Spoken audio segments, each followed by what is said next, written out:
আসসালামু আলাইকুম। জামিয়া কারিমিয়া সিরাজুল মাদ্রাসার প্রস্তাবিত 4তলা ভবনের ভিত্তিপ্রস্তরের কাজ চলছে। দোয়া করবেন সবাই, খুব সুন্দরভাবে যেন কাজটা সমাপ্ত করতে পারে। আল্লাহ যেন কাজের মধ্যে রহমত দান করে। সবার কাছে এই দোয়া, এই প্রার্থনা।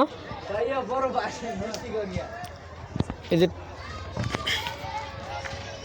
পিলারের ভিত্তিপ্রস্তরের রড দাঁড় করানো হয়েছে।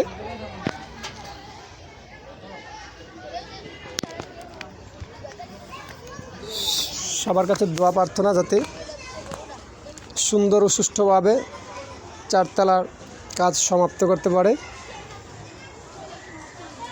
সবাই দোয়া করবেন। আসসালামু আলাইকুম।